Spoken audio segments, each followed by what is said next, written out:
चाहे कितने ही क्लैरिफिकेशन के साथ कोई वीडियो बनाई जाए, रूमर्स ज़रूर होनी है, लोगों को पैनिक ज़रूर होना है। देखो यहाँ पे हमारे सामने है CHT 2025 का नोटिस, जिसके लिए आवेदन करने की अंतिम तिथि है 26/6/2025।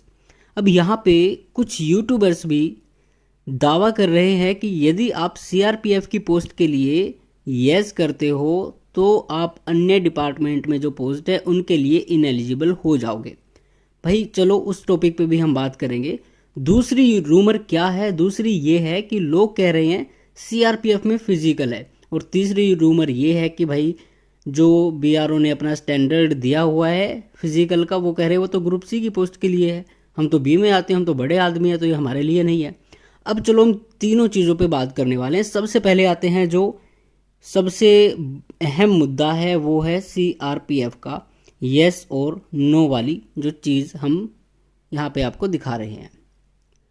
इसमें देखिए 29 जब आप अप्लाई करोगे, ये किसी कैंडिडेट से लिया गया है, तो 29 सीरियल नंबर पे आएगा, are you applying for the post of sub inspector Hindi translator in CRPF। तो यहाँ पे कुछ लोगों का कहना है कि SSC ने ये गलत कहा है। SSC को यहाँ पे ऑल्सो लिखना चाहिए था कि क्या आप SI की पोस्ट के लिए भी अप्लाई कर रहे हो। तो यहाँ पे उन्होंने अपनी कुछ ट्रांसलेशन स्किल्स दिखाई हैं। चलो कोई बात नहीं, उनकी बात मान लेते हैं। आगे क्रूशल डेट का इन्होंने जो कुछ लिखा है वो छोड़ो, ये सारी चीज़ें। अब देखो उनकी बात है कि यहाँ पे ऑल्सो लिखना चाहिए था, लेकिन दोस्त यहाँ पे ओनली भी तो नहीं लिखा है ना उन्होंने, कि अगर आप CRPF के लिए आवेदन करते हो तो केवल आप इसी के लिए एलिजिबल होगे। अगर एलिजिबल होगे तो मतलब केवल इसी के लिए आपका सिलेक्शन होगा। ये 89 पेज का पूरा नोटिस है, यहाँ पे आप देख सकते हो, कहीं भी ऐसी बात नहीं लिखी है। तो मैं यहाँ पे सीधे सीधे साफ साफ आपको एक ही चीज़ बताना चाहूँगा, CRPF की क्या चक्कर है भाई। CRPF का चक्कर ये है कि आप इसको अगर यस करते हो तो भी आप यहाँ पे CRPF में काउंट होगे और अदर कैटेगरीज में भी काउंट होगे। अगर नो करते हो तो अदर डिपार्टमेंट्स में तो भी आपको एलिजिबल माना जाएगा, यदि आप वो सारी चीज़ें जो क्वालिफिकेशन है, जो सारी चीज़ें हैं वो आप पजेस करते हो तो। ठीक है, ये डाउट हमारा क्लियर होना चाहिए। यहाँ पे आपको किसी को भी किसी तरह का कोई डाउट नहीं होना चाहिए। अब आते हैं 7.2 पे। यहाँ पे कहते हैं आपके पास मास्टर डिग्री होनी चाहिए, डिप्लोमा होना चाहिए। उसके बाद फिजिकल स्टैंडर्ड पे आते हैं, तो इसमें हाइट हो गई, चेस्ट हो गई और वेट वगैरह हो गया, मेडिकल स्टैंडर्ड हो गया। यहाँ पे आईसाइट हो गई। कहीं भी यहाँ पे कहीं भी CRPF ने ये नहीं लिखा कि आपका फिजिकल होगा। फिजिकल जो आपका होना है रनिंग वाला, वो केवल और केवल BRO कंडक्ट कराएगा। तो यहाँ पे मैं आपको दिखा रहा हूँ अब BRO वाला सीन, ज़रा आप गौर से देखना वो चीज़ें। चलते हैं BRO की तरफ।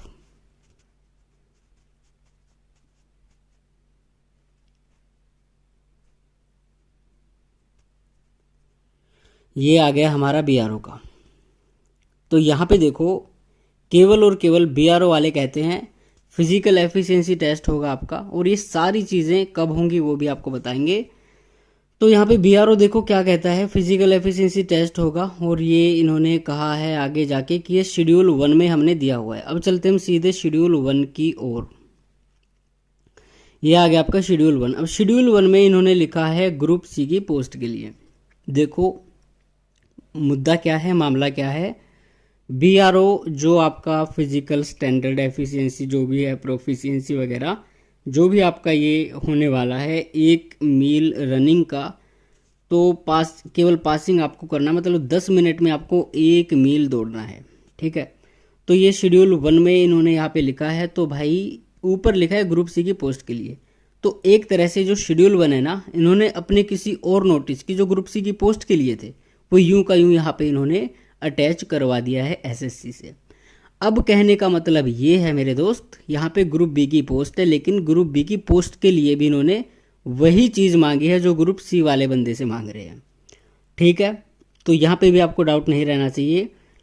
आगे शेड्यूल 2, 3 जो सारी चीज़ें हैं वो आप देख लेना, ये नोटिस बार बार एक्सप्लेन करने की आवश्यकता नहीं है। अब तीसरी चीज़ ये होती है कि आपके मेडिकल, फिजिकल, ये सारी चीज़ें आपकी क्या पहले होंगी या फिर सिलेक्शन के बाद होंगी। तो मेरे भाई पहले आपका पेपर 1 होगा, उसके बाद पेपर 2 होगा, उसके बाद ऑप्शन फॉर्म आएंगे। उसके बाद अगर किसी को सीआरपीएफ या बीआरओ मिलता है, सिलेक्शन उसका होता है, तो ही आपके फिजिकल, मेडिकल, ये अटरम सटरम जितनी सारी चीज़ें हैं, ये सारी चीज़ें आपके सिलेक्शन के बाद होंगी। तो अभी आपको पेपर 1 की तैयारी करनी चाहिए, उसके बाद में 2 की तैयारी करो, उसके बाद में अपना देख लेना, भागना दौड़ना पड़ सकता है अगर सीआरपीएफ में नंबर आता है तो। 3 हमारी चीज़ें थी। सीआरपीएफ में अगर आप यस करते हो तो भी अदर डिपार्टमेंट्स के लिए एलिजिबल हो, नो करते हो तो भी अदर डिपार्टमेंट्स के लिए एलिजिबल हो। दूसरी चीज़ आती है सीआरपीएफ में, यहाँ पे कहीं भी पूरे नोटिस में कहीं भी ये नहीं लिखा है कि सीआरपीएफ में फिजिकल होगा, रनिंग होगी, तो वो चीज़ आप भूल जाओ। सीआरपीएफ में केवल और केवल मेडिकल होगा। और तीसरी जो चीज़ आती है, ये सारी चीज़ें आपके सिलेक्शन के बाद होंगी अगर आपको बीआरओ या फिर सीआरपीएफ डिपार्टमेंट मिलते हैं तो।